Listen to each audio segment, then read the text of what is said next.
Hey everyone, it's Sushant here. We're going to be taking a look at the top 10 famous false predictions of history. Number one, we'll go with when the Paris Exposition of 1878 closes, electric light will close with it, and no more will ever be heard of it. It's from Oxford professor Erasmus Wilson. Clearly, this is a massive erroneous prediction. Electric light has become the basis of lighting today in the world, and clearly that was a wrong prediction to make on his part.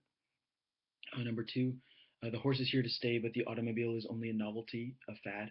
That's from the president of the Michigan Savings Bank advising Henry Ford's lawyer not to invest in the Ford Motor Company in 1903.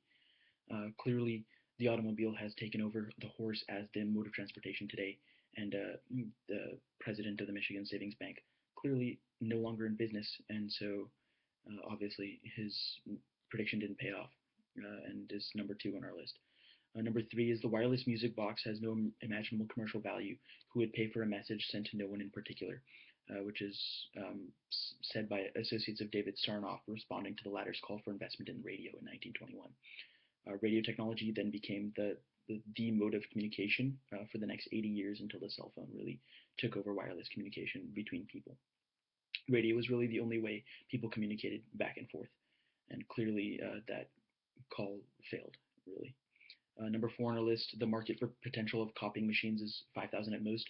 IBM to the eventual founders of Xerox. Xerox nowadays is $26.52 billion.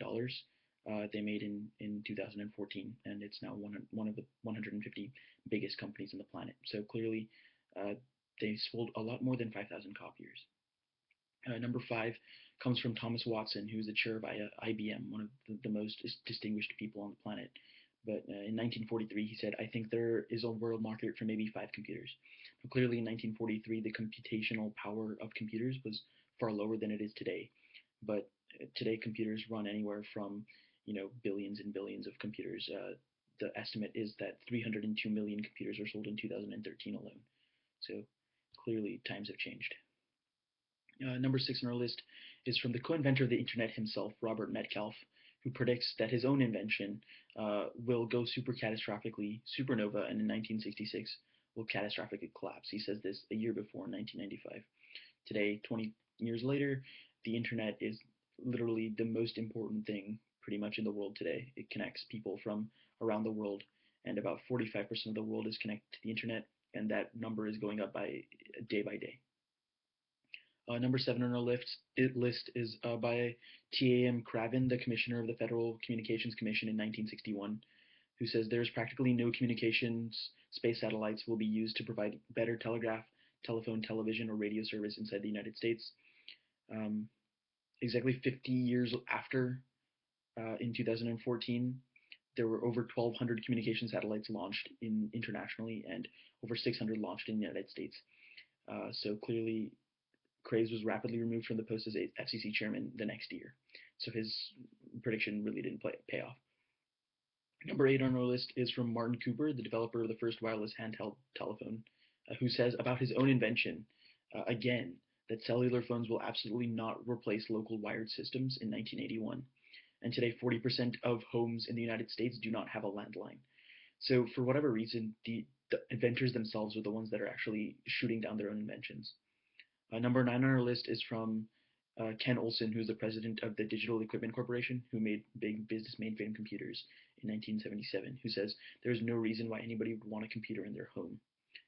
Well, 11 years later, DEC went out of business, and Ken Olsen didn't have a job.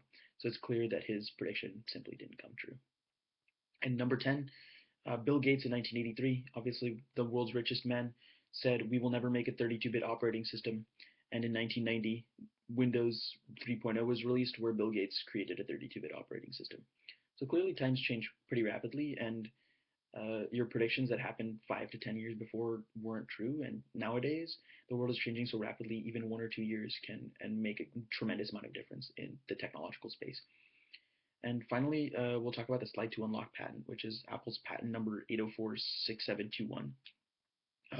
It's a relatively simple patent. It's just claim one says that there's an electronic device that is able to have a picture basically that can slide from one part of the phone to another, that can basically unlock by moving the picture by contact continuous contact, I should say, will unlock the device, assuming the contact is continuous and the picture is the interface.